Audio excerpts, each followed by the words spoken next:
Hello everyone, welcome back to my channel. कैसे हैं आप सभी लोग? आई होप आप सभी लोग बहुत अच्छे होंगे, सेफ़ होंगे और हेल्दी होंगे। तो आज है सैटरडे का डे और बेटी की है स्कूल की छुट्टी और अभी मैं जा रही हूँ पीटीएम में। हस्बैंड मेरे गए हुए हैं दिल्ली। अभी दोनों के दोनों बच्चे रेडी हो रहे हैं। आरू मेरी रेडी हो रही है और अथव मेरा यहाँ खड़ा है।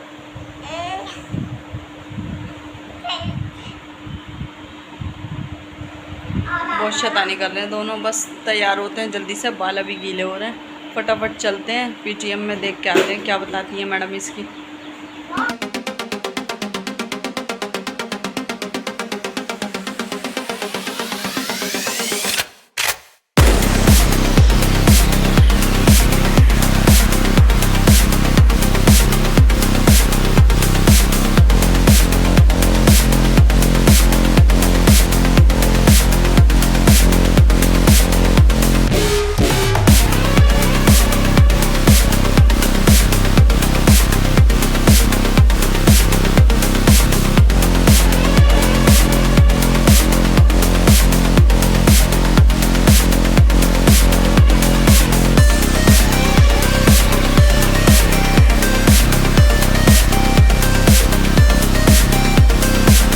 तो भैया राधिया के स्कूल से मैं आ चुकी हूँ और आते हुए मैंने कोई भी वीडियो वगैरह कुछ भी क्लिक नहीं करी, क्योंकि मुझे सच में इतना गुस्सा आ रहा था ना।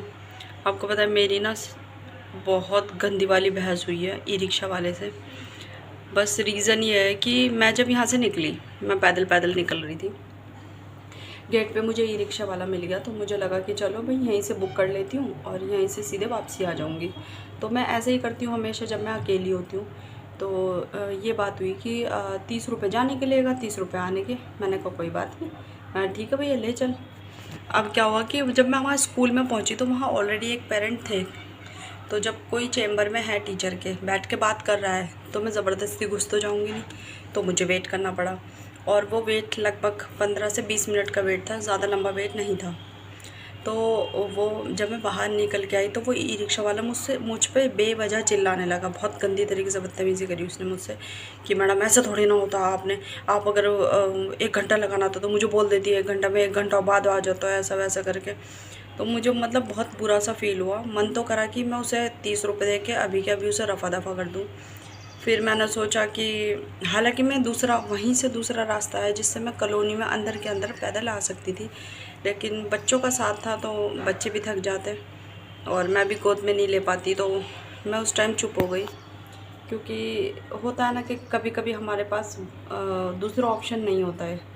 तो वहाँ से भी अगर मैं पैदल आगे आती तो तब भी मुझे कम से कम अपने घर से वहाँ तक पैदल ही आना पड़ता। तो मैं चुप रही। उसने खूब बदतमीजी करी, मतलब वो ई रिक्शा चलाते चलाते भी बहुत बोला। मैं उसकी फ़ोटो भी लगाऊंगी बाकायदा।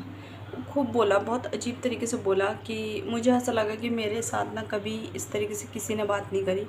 मुझे बहुत बुरा भी फ़ील हुआ, लेकिन मुझे वो टाइम याद आया अपना कि एक टाइम था कि मेरे आगे कोई कुछ बोल नहीं सकता था, कोई बदतमीज़ी नहीं कर सकता था। और आज मुझे मजबूरन ऐसे इंसान की बात सुननी पड़ रही है जिसको मैं जानती नहीं हूँ और जिससे मेरा कोई लेना देना नहीं है, वो मुझे इतना बदतमीज़ी करके दिखा रहा है।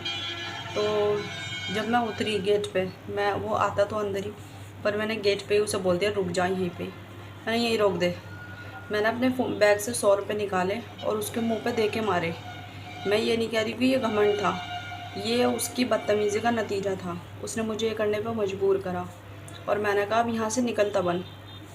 और मुझे सच में और बहुत बुरा लगा और मेरे मुंह से एक दो गलत बातें भी निकल गई और गाली नहीं दी मैंने, लेकिन मैंने ये बोला कि बदतमीज़ी इतनी करने की ज़रूरत नहीं थी। अगर तुझे इतना ही था कि तेरी 300-400 रुपये की सवारी थी कोई, तो तू चले जाता, 30 रुपये छोड़ देता, लेकिन नहीं, तुझे लेके भी जाना था। तो बस आज मुझे बहुत बुरा सा फील हुआ। तो मैंने डिसाइड करा है कि मेरी जो स्कूटी है मैं उसे ठीक कराऊंगी सबसे पहले। सब कुछ सुविधा होते हुए भी मेरे पास बाइक भी है, मेरे हस्बैंड की बाइक है, उनकी कार है, वो गए हुए दिल्ली। और मेरी खुद की स्कूटी है, मेरी खुद की कमाई की खरीदी हुई। मैं जब शादी हुई थी ना मेरी, तो मैं शादी में उस स्कूटी को अपने मायके से यहाँ लाई थी। वो जो नीचे मेरी स्कूटी खड़ी है ना, वो मेरी है, मेरी खुद की कमाई की। पर मैंने वो बच्चों की वजह से चलाना छोड़ दिया। बस बहुत मूड ख़राब हुआ, आके कपड़े चेंज करे हैं, बस बेटे को सुलाया है, बेटे को सुला के बस दूध वाले भैया आए, अभी कॉफ़ी बनाई है। सिर में बहुत तेज़ दर्द हो रहा था। असल में क्या होता है ना कि हमारे साथ कोई इतनी इस तरीके से बदतमीज़ी नहीं करता कभी भी। हमारी लाइफ, मैंने अपनी लाइफ में ऐसे लोग रखे ही नहीं हैं जो मुझसे बदतमीज़ी कर सकें। तो अब कोई आउटसाइडर अगर बदतमीज़ी कर दे ना, तो मैं उनमें से नहीं हूँ जो कहते हैं ना कीचड़ में जाके पत्थर मारने वाली, कि वो मेरे ऊपर ही आएगा। और वो आदमी था, आदमी सिर्री हो सकता है, ज़रा सी देर में वो मुझसे और ज़्यादा बदतमीज़ी करने लगे बीच सड़क पे, तो कोई फ़ायदा नहीं। मुझे लगता है कभी कभी मौन रहना ठीक रहता है। पूरे रास्ते में चुप रही, लेकिन जब मैं उतरी तो मैंने उसे खूब अच्छे से सुनाई और उसके ऊपर पैसे दे के मारे कि ले अपने 100 रुपये।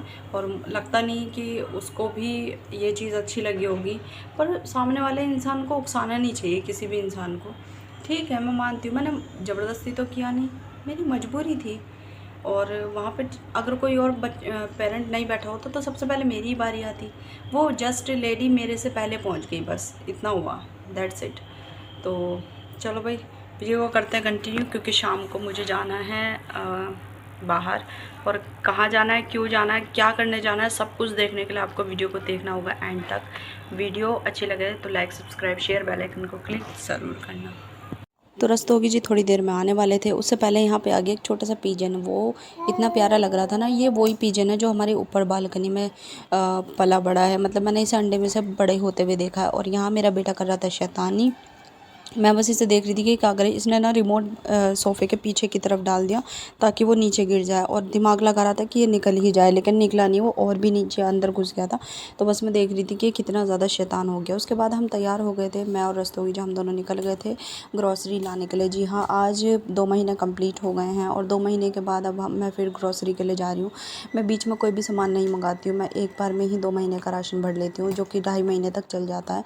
लेकिन इस बार ऐसा हुआ कि 2 महीने ही खिंच पाए, क्योंकि शायद बीच में कुछ त्यौहार भी था, तो उसमें बहुत ज़्यादा यूजेस बढ़ जाता है। तो फिर यहाँ मैं आ गई थी, और मैं बहुत सारा शूट करना भी चाहती थी, लेकिन मैं कुछ भी शूट नहीं कर पाई क्योंकि सामान ही इतना हो गया था और रात हो गई थी। तो मुझे लगा रस्तोगी जी कहीं गुस्सा ना करने लगे, इसलिए ज़्यादा शूट नहीं करा। वीडियो अच्छी लगी हो तो like, subscribe, share, bell icon को क्लिक ज़रूर कर देना।